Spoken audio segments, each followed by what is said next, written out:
Assalomu alaykum, hurmatli tomoshabinlar. Bugun men sizlarga juda muhim, ayniqsa pensionerlar, ularning farzandlari va yaqinlariga bevosita tegishli bo'lgan masala haqida gapirib beraman. 10 oktyabrdan keyin ayrim pensionerlar kutilmagan muammoga duch kelishi mumkin. Pensiya to'lovi kechikishi, plastik kartaga pul tushmasligi, nafaqa qayta tekshiruvga tushishi yoki hujjatlardagi xato sababli to'lov vaqtincha to'xtab qolishi ehtimoli bor.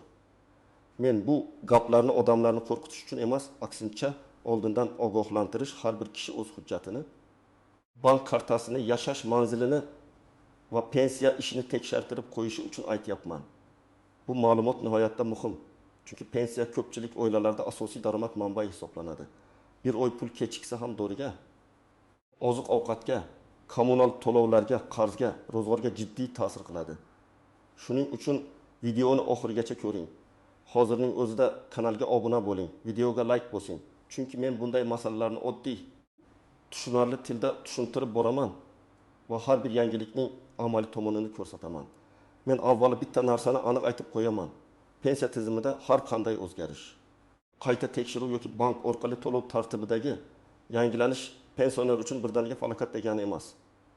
Lekin pensionerning hujjatlarida xato bo'lsa, bank kartasi muddati tugagan bo'lsa, yashash manzili yangilanmagan bo'lsa, nogironlik yoki boquvchisini yo'qotganlik bo'yicha hujjatlar muddati o'tgan bo'lsa, pensiya olishda muammo paydo bo'lishi mumkin.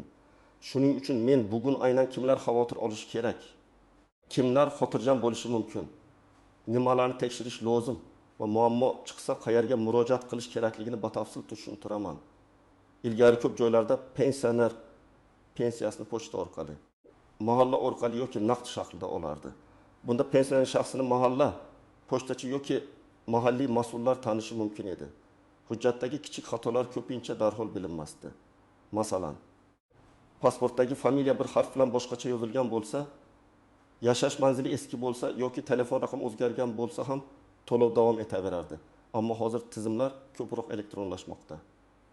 Bank kartalari, shaxsiy identifikatsiya raqami, pasport ma'lumotlari, ro'yxatdan o'tgan manzil, nogironlik hujjati, ish staji va boshqa ma'lumotlar elektron bazalarda solishtiriladi. Mana shu solishtirish jarayonida avval sezilmagan kamchiliklar yuzaga chiqishi mumkin. Masalan, pensioner bir tumanda ro'yxatda turib, boshqa tumanda yashayotgan bo'lsa, pensiya ishi eski manzilda qolib ketgan bo'lishi mumkin. Yoki karta muddati tugagan, lekin pensioner buni sezmagan bo'lishi mumkin. Yoki bank kartasi yo'qolgan, lekin yangisi rasmiylashtirilmagan. Yoki pensionerning nomidagi karta boshqa qarindoshning qo'lida. SMS xabarnoma esa boshqa telefonga ulangan. Bunday holatlarda pul tushmaganda odamlar pensiyani bekor qilishdi. Hammani tekshirishyapti. 10 oktyabrdan keyin pul bermas ekan deb vahimaga tushadi. Aslida esa muammo ko'pincha texnik, hujjat yoki bank tartibi bilan bog'liq bo'ladi. Endi asosiy savol nima o'zgargan bo'lishi mumkin? Men buni oddiy qilib tushuntiraman. Davlat pensiya va nafaqa to'lovlarini aniq, manzilli va nazoratli qilishga harakat qiladi. Bu bir tomondan yaxshi, chunki ortiqcha to'lovlar, noto'g'ri rasmiylashtirilgan ishlar, vaqt etgan shaxs nomiga pul chiqishi yoki bir odam nomidan boshqa odam foydalanishi kabi holatlar kamayadi. Ikkinchi tomondan esa oddiy pensioner hujjatlarini vaqtida yangilamasa, o'zi bilmagan holda tizimda muammo sifatida ko'rinib qolishi mumkin. Masalan, bir pensioner ayol 68 yoshda pensiyasini har oy kartadan oladi. Bu kartasining muddatiga qarab yurmaydi, chunki har oy farzandi bankomatdan pul olib beradi. Karta muddati sentyabr oxirida tugagan bo'lsa, oktyabr oyida pul tushgan bo'lsa ham undan foydalanib bo'lmasligi mumkin. Pensioner esa pensiya kelmadi deb o'ylaydi. Aslida pul hisobda bo'lishi mumkin. Faqat karta yangilanishi kerak. Bu holatda bankka borib, pasport yoki ID karta bilan yangi karta olish kifoya qiladi. Yana bir misol. Erkak kishi 72 yoshda pensiyasini boshqa viloyatda rasmiylashtirgan, lekin hozir farzandlari bilan Toshkentda yashaydi. Manzilini o'zgartirmagan. Telefon raqami eski, pensiya bo'limidan kelgan chaqiruv yoki xabarnomani olmagan. Elektron tekshiruvda uning yashash joyi, ro'yxat manzili yoki pensiya ishi bo'yicha savol tug'ilsa, u vaqtida javob bermagani uchun to'lov vaqtincha ushlanishi mumkin. Bu ham pensiya bekor bo'ldi degani emas, lekin odam sarson bo'ladi. Uchinchi misol, nogironlik pensiyasi oluvchi kishi bor. Uning tibbiy ko'rikdan o'tish muddati bor. Agar nogironlik muddatsiz belgilanmagan bo'lsa, vaqti bilan qayta ko'rikdan o'tish talab qilinadi. Agar u ko'rikdan o'tmasa, tegishli hujjat yangilanmasa, to'lov to'xtab qolishi mumkin.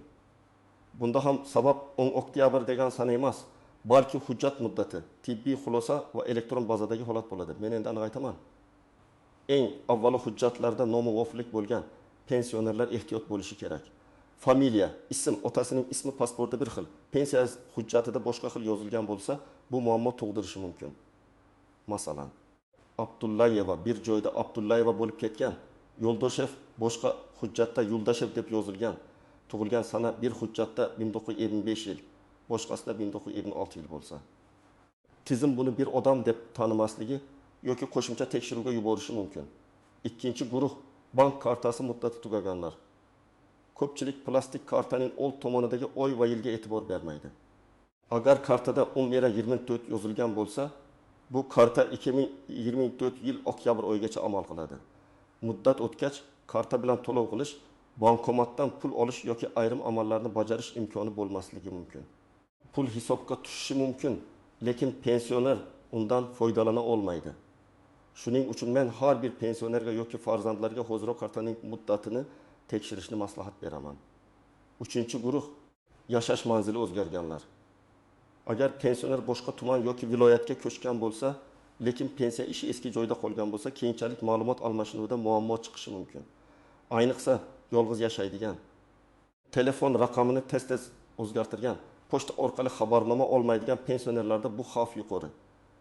4-guruh nogironlik, boquvchisini yo'qotganlik, imtiyozli pensiya yoki qo'shimcha nafaqa oluvchilar. Chunki bunday to'lovlarda oddiy yoshga doir pensiyadan tashqari qo'shimcha shartlar bo'ladi. Masalan, bola ma'lum yoshgacha boquvchisini yo'qotganlik nafaqasini oladi. Agar o'qishni davom ettirayotgan bo'lsa, ma'lumotnoma kerak bo'lishi mumkin. Agar ma'lumotnoma vaqtida topshirilmasa, to'lov to'xtashi ehtimoli bor. 5-guruh pensiyani ishonchnoma orqali olayotganlar. Ba'zi pensionerlar kasal, yura olmaydi yoki boshqa sabab bilan pensiyasini farzandi, nabirasi yoki qarindoshi orqali oladi. Ishonchnomaning muddati bo'ladi. Agar muddat tugagan bo'lsa, bank yoki to'lov tashkiloti pul berishni rad etishi mumkin. Bunda ham odamlar pensiya to'xtadi deb o'ylaydi, lekin aslida ishonchnomani yangilash kerak bo'ladi. Endi kimlar ortiqcha xavotir olmasligi mumkin?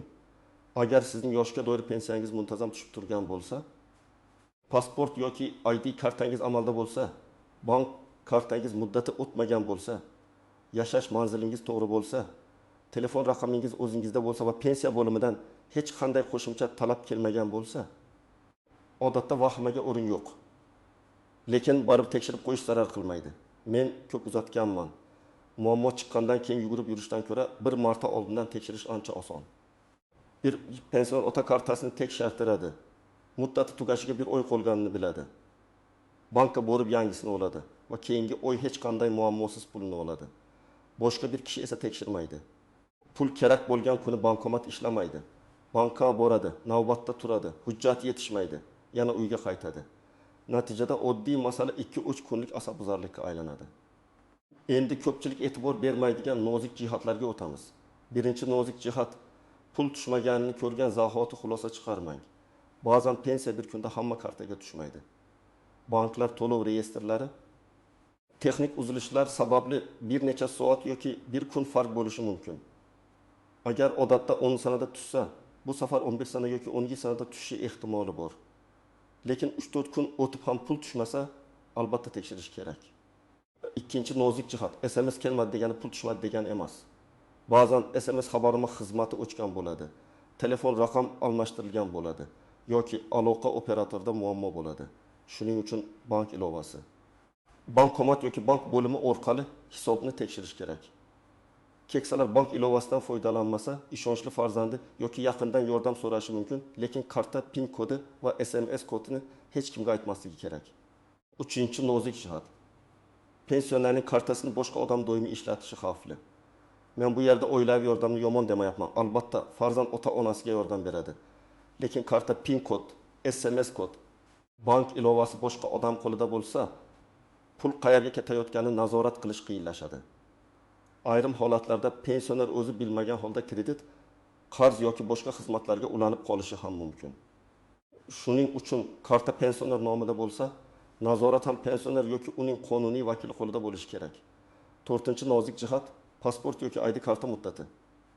Agar shaxsni tasdiqlovchi hujjat bilan bog'liq muammo bo'lsa, bank amaliyotlari qiyinlashadi. Ba'zi keksa odamlar eski pasport bilan yuradi. ID karta olishni ortga suradi. Hujjatda yaroqlilik muddati yoki almashtirish zarurati borligini e'tibordan chetda qoldiradi. Bankka borganda yoki davlat xizmatlarida bu darhol bilinadi. Shuning uchun hujjatlarni oldindan tekshirtirish kerak. 5-nozik jihat. Ortiqcha to'lov bo'lsa, keyin qaytarish talabi chiqishi mumkin. Masalan, biror qo'shimcha nafaqa noto'g'ri hujjat asosida yoki muddati o'tgan ma'lumot bilan to'langan bo'lsa, keyinchalik tekshiruvda ortiqcha to'lov aniqlanishi mumkin.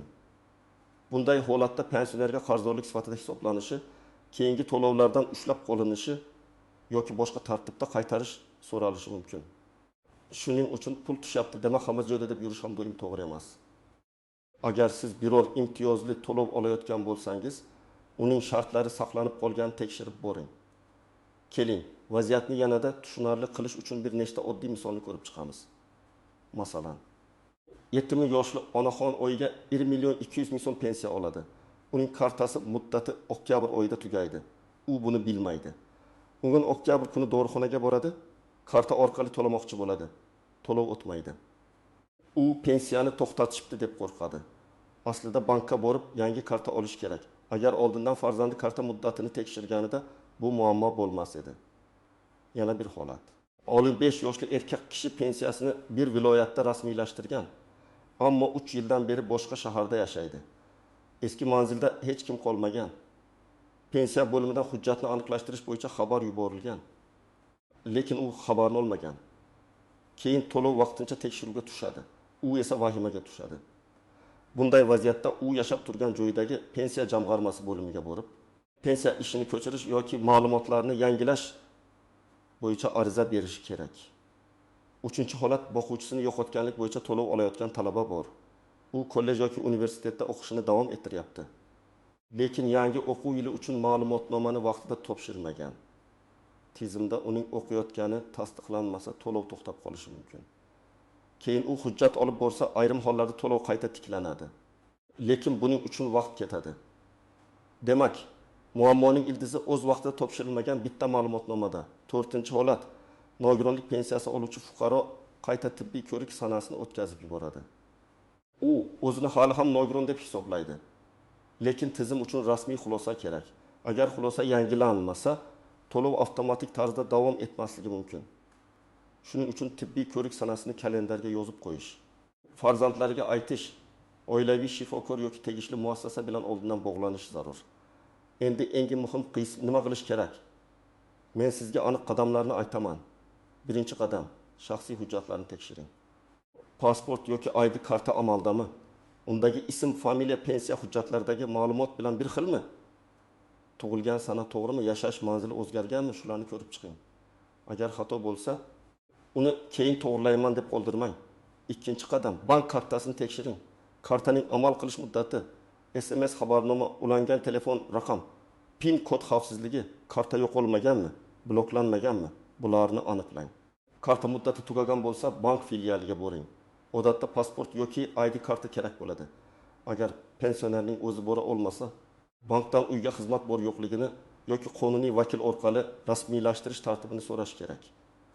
3-qadam, pensiya jamg'armasi bo'limiga murojaat qiling. Agar pul tushmasa, eng avvalo taxmin bilan emas, rasmiy ma'lumot bilan ish tuting. Yashash joyingizdagi pensiya jamg'armasi bo'limiga boring yoki ishonch telefoni orqali so'rang. O'zingiz bilan pasport yoki ID karta, pensiya guvohnomasi bo'lsa, u bank karta ma'lumotlari. Telefon raqam va kerak bo'lsa, avvalgi hujjatlarni olib boring. 4-qadam, ariza yozishda aniq yozing.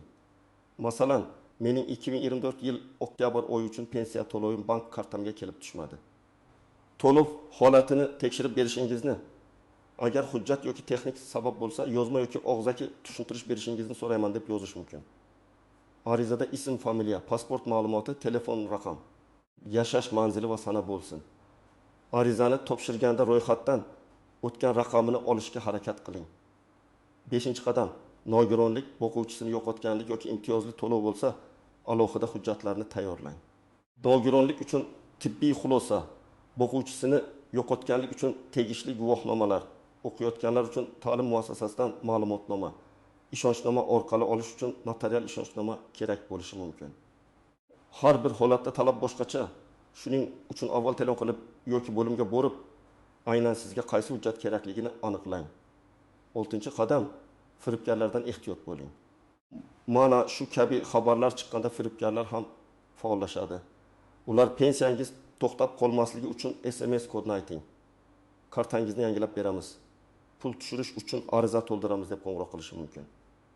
Hech qachon SMS kod, karta raqami, PIN kod, bank ilovasi parolini begona odamga aytmang. Pensiya masalasi bank, pensiya jamg'armasi yoki davlat xizmatlari orqali hal qilinadi.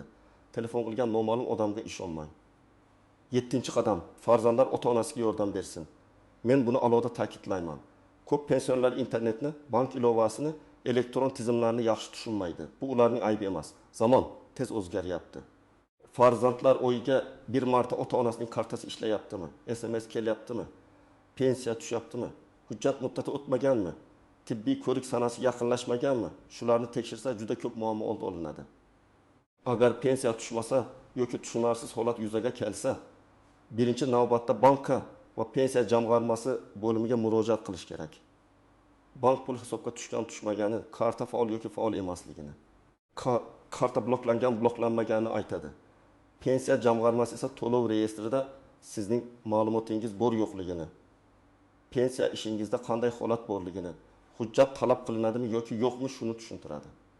Agar bank pul tushmagan desa, pensiya jamg'armasidan to'lov yuborilmaganini so'rang. Agar pensiya jamg'armasi to'lov yuborgan desa, bankdan hisob bo'yicha ko'chirma so'rash mumkin. Agar ikkalasi ham bir-biriga yuborsa, yozma ariza qoldiring. Og'zaki gap bilan cheklanib qolmang. Yozma murojaatda javob olish imkoniyati yuqoriroq bo'ladi. Agar siz yura olmaydigan pensioner bo'lsangiz, yaqinlaringizdan yordam so'rang. Lekin ular sizning nomingizdan ish ko'rish uchun ayrim holatlarda ishonchnoma kerak bo'lishi mumkin. Ayniqsa bankdan pul olish, karta rasmiylashtirish, hujjat topshirish yoki ma'lumot olishda vakolat masalasi muhim. Shuning uchun oldindan bank yoki tegishli idoradan qaysi tartibda vakil orqali murojaat qilish mumkinligini so'rash kerak. Men amaliyotda eng ko'p uchraydigan xatolarni aytaman. Birinchi xato, qo'shnim shunday degan gapga ishonish. Har bir pensionerning holati boshqacha. Qo'shningizda karta muammosi bo'lishi mumkin, sizda esa hujjat muammosi. Boshqa odamda nogironlik ko'rgi muddati o'tgan bo'lishi mumkin. Sizda esa shunchaki SMS xizmati o'chgan. Shuning uchun rasmiy manbadan aniqlang. Ikkinchi xato muammoni kechiktirish. Pensionerlar ba'zan 1-2 kun kutay. Oy oxirida boraman. Farzandim kelganda hal qilamiz deb yuradi. Agar pensiya tushmasa, darhol sababini aniqlash kerak. Chunki hujjat kerak bo'lsa, uni olishga vaqt ketadi. Ariza yozish kerak bo'lsa, javobiga vaqt ketadi. Karta yangilash kerak bo'lsa, bank navbati bo'lishi mumkin. 3-xato, hujjatlarni tartibsiz saqlash. Pensiya guvohnomasi, pasport nusxasi, bank karta ma'lumoti, tibbiy xulosa, o'qish ma'lumotnomasi. Ishonchnoma kabi hujjatlar bir joyda tartibli tursa, muammo chiqqanda odam kamroq sarson bo'ladi. Men har bir oilaga pensioner hujjatlari uchun alohida papka tutishni maslahat beraman. 4-xato. Karta va kodlarni boshqalarga berish. Ba'zan pensioner kartasini do'kondagi sotuvchiga, qo'shniga yoki tanishga berib yuboradi. Bu juda xavfli. Pul yechib olingandan keyin uni qaytarish qiyin bo'ladi. Bank ham kodsizdan chiqqan. Karta sizning nomingizda deyishi mumkin. Shuning uchun moliyaviy xavfsizlikka jiddiy qarash kerak. Endi 10 oktyabr sanasi atrofida tarqalayotgan gaplarga alohida to'xtalaman. Har qanday sana atrofda internetda turli xabarlar ko'payadi. Hammaning pensiyasi to'xtaydi. Endi pul berilmaydi. Faqat yangi hujjat qilganlar oladi. Kartani almashtirmasangiz pensiya kuyadi. Kabi gaplar odamlarni qo'rqitadi. Men bunday xabarlarni ko'rganingizda darhol vahimaga tushmaslikni maslahat beraman. Lekin butunlay befarq bo'lish ham to'g'ri emas. To'g'ri yo'l shuki. Xabarni tekshiring, o'zingizning holatingizni ko'ring, hujjatlaringizni tartibga keltiring. Agar hammasi joyida bo'lsa, xotirjam bo'lasiz. Agar kamchilik chiqsa, oldindan to'g'rilab qo'yasiz. Demak, eng katta foyda shunda. Vahima emas tayyorgarlik. Men ekspert sifatida shuni aytaman. Pensioner uchun eng xavfli narsa qonuniy o'zgarishning o'zi emas, balki o'z holatini bilmaslikdir. Agar siz hujjatingiz qayerda, pensiya ishingiz qaysi bo'limda, kartangiz qachon tugaydi, telefon raqamingiz qaysi bankka ulangan, qo'shimcha nafaqangiz uchun qaysi hujjat kerakligini bilsangiz, ko'p muammolarni oldindan bartaraf qilasiz. Xulosa qilib aytsam, 10 oktyabrdan keyin har bir pensioner falokatga uchraydi degan gapga ko'r-ko'rona ishonmang. Lekin pensiya, nafaqa, bank kartasi, hujjat va elektron bazalar bilan bog'liq muammolar real hayotda uchraydi.